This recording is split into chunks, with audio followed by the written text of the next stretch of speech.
I didn't want to say this, but I called it.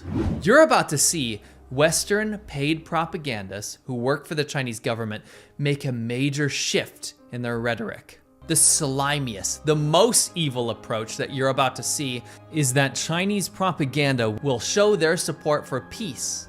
And even some of them show their support for Ukraine to say that China doesn't and hasn't taken a stance at all. This is a sophisticated and very evil approach to convince you that China is not the bad guy here and that you are just lost in this Russia versus Western media fake news madness. China flip-flopped on their support for Russia. And by flip-flop, I mean completely officially put their entire support behind the Russian government while simultaneously telling you or anybody in the West or English-speaking world that they didn't do so. And in fact, they haven't taken a side whatsoever. The situation in Ukraine is on top of the mind of the international community, and the Chinese side has made our position quite clearly on a few occasions.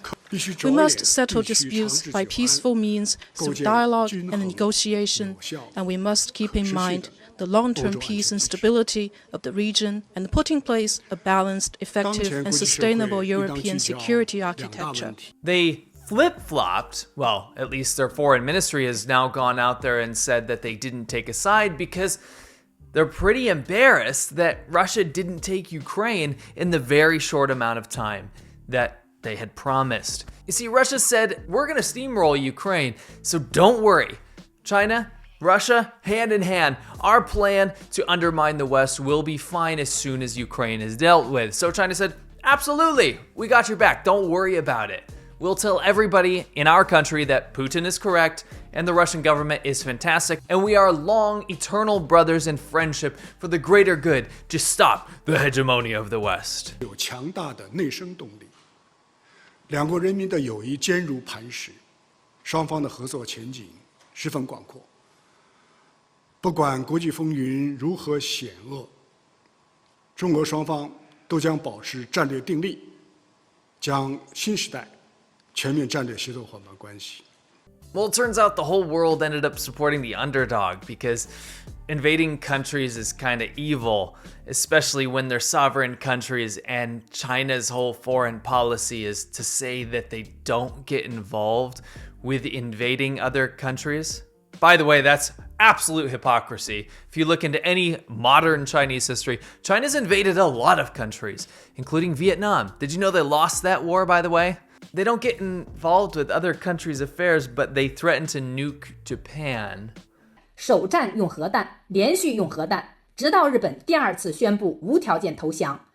They don't get involved with other countries' affairs, but they have military incursions of Taiwan's airspace on a weekly basis now.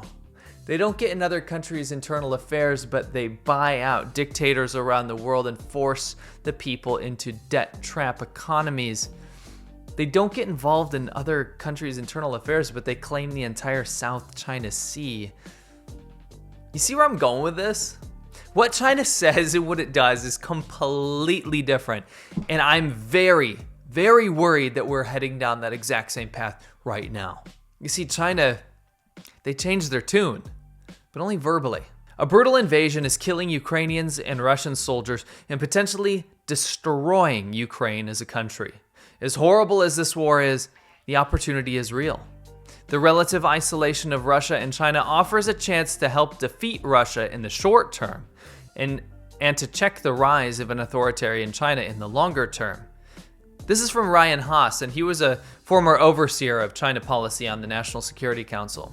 I absolutely agreed with him until it happened. You see, this was a case where the public saw China completely back Russia publicly, with their leaders and citizens standing bold-faced to the world to throw all their support behind Putin and Russia. 俄罗斯必胜。 This did create immense isolation for both Russia and China, and honestly, it was a good thing. Because what it did was show the rest of the world what China's ambitions truly are. I lived in China for 10 years, and I can tell you one thing. China, the golden era of China, China emerging to be a world player, China wanting to be on the global stage as an altruistic entity is over. When Xi Jinping took over and took the reins and started to become the next Chairman Mao, creating massive xenophobia for anyone outside of the borders of China or anyone that wasn't Han Chinese, was when I realized that China and their human rights atrocities cannot be overlooked anymore because the Chinese government almost never honors its word. You see, we saw a shift. We saw full support of Russia. Then when the invasion wasn't going so well, they said, what's our common enemy again? That's right. That's the US. That's America. Let's just blame America for this whole thing. Then that didn't go so well because it wasn't just America anymore. The whole world was getting behind Ukraine. So they said, this is kind of looking bad. The whole thing is we're trying to trick everybody around the world. We're trying to trick governments and leaderships around the world so that we can still have a finger and influence in their countries. So we better kind of pull out of that as well. What we're going to say now is we actually didn't take a side. China is not going to pick and choose any side. China will choose peace and stability and promote this to the maximum capability of China. And hopefully this will contribute to the resolution of the conflicts over there. We don't like conflict. We don't like wars. We don't like any of this stuff. But officially, we're going to support Russia the entire way. You see, Russia and China have a common goal: to undermine the West, to undermine democracies and freedoms, because an autocratic authoritarian system is what keeps them afloat. Their system of censorship and keeping their people down is how they stay and remain in power. Without that system, China and Russia would see millions of corrupt party officials completely out of work. So what do we have now? This is what you need to pay attention to. Right now, China is in the third phase of their flip-flopping propaganda on the Russian war. I call this the smokescreen. The smokescreen is when people are already kind of confused about something, and then they end up with the opinion that China isn't actually the bad guy here. The Chinese government isn't actually pulling the strings and doing all this nefarious stuff in the background. The smokescreen is when you see Chinese propaganda go from full support of Russia to now saying that they have nothing to do with it. And actually, not only do they have nothing to do with it, they are going to be the mediator in this situation, because they didn't take Ukraine's side and they didn't take Russia's side. Unlike the evil West that keeps backing NATO or Ukraine, they didn't take any sides and they just want to see peace in the world.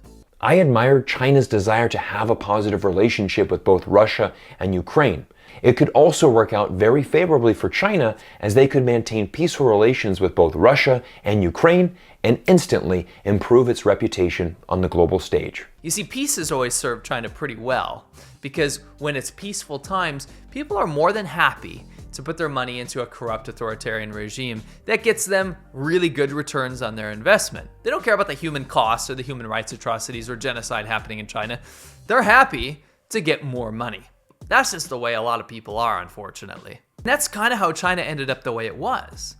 Although we saw liberalization in China when I was there, when Xi Jinping took power, we saw the collapse of that golden age. We saw that collapse of liberalization because the framework to be a horrible authoritarian government was always there. Xi Jinping just happened to be the next power-hungry despot that wanted the same power that he saw from Chairman Mao. We just got lucky with the past leadership of China. The smokescreen is the propaganda that you are now seeing that China is the great equalizer here. And in fact, they will be the ones that put an end to this horrible conflict and make sure that the world continues in sovereignty and in peace. All while completely 100% supporting Putin in the background. And this is the worrying part. When I named this piece, China's embarrassing flip-flop on Russia, I really did mean embarrassing. If you do read between the lines, you will laugh at this piss-poor attempt of the Chinese government trying to dupe you and the world leadership in that they have nothing to do with this, when in fact they are fully in support of Russia and fully backing this war. Although it's embarrassing for people that do pay attention to what the Chinese government does, when they completely renege on every single promise that they make, I'm more worried for the average citizen that is not well versed in what China does. Who is benefiting from this war? That the United States has surrounded Russia with adversaries, with NATO members that have missiles and that want war with Russia. They continue to oppress and liquidate Russian and pro-Russian forces in Ukraine. And now Ukraine has become a colony of the United States and can even aim missiles and nuclear weapons at Moscow. Someone that doesn't know the modern day human rights atrocities and disasters that China has committed. I'm worried that those people will look at this barrage, millions, if not billions of dollars of propaganda being pumped at you to make you think that China's the good guy in this situation, all while China benefits from the fact that the world will look at Russia as the villain. And the Russian government is absolutely the villain in this situation. And you know who's behind it? Is the Chinese government. But when you have video after article, all of this media coming at you, it does permeate society, and it does actually affect leadership.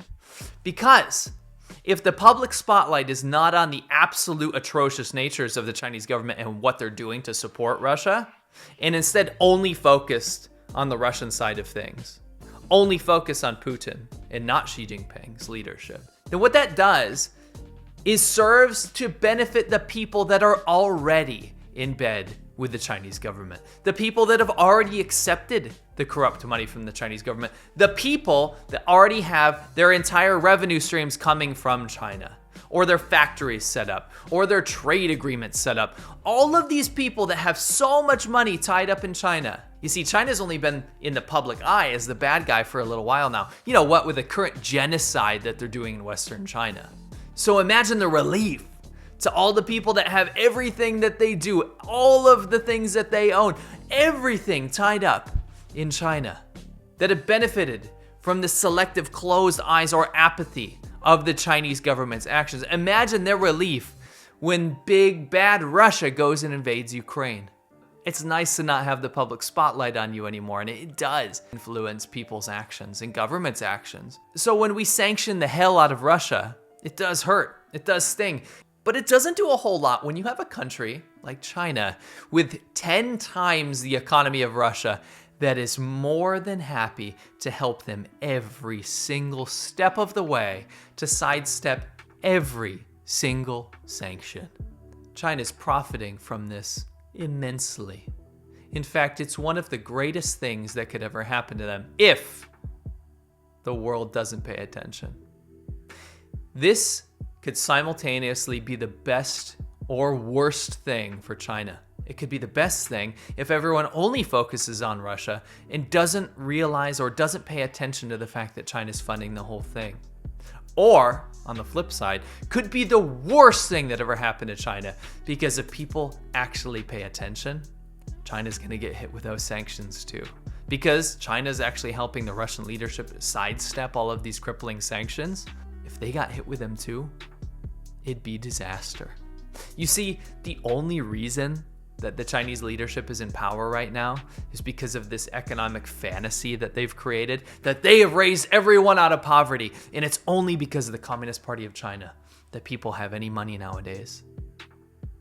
When you take that only sense of legitimacy away and that money starts to go away, then authoritarian rule, mass censorship, genocide, and complete surveillance state with no freedom of press, religion, or speech, that country's government, the Chinese government, looks a hell of a lot less appealing than it did before. I can only hope that people realize that China changes its sentiment on literally everything. The Chinese government will do anything in its power to make sure that it comes out on top. And it can be in the slimiest, most mischievous, most deceiving ways you've ever seen in your entire life.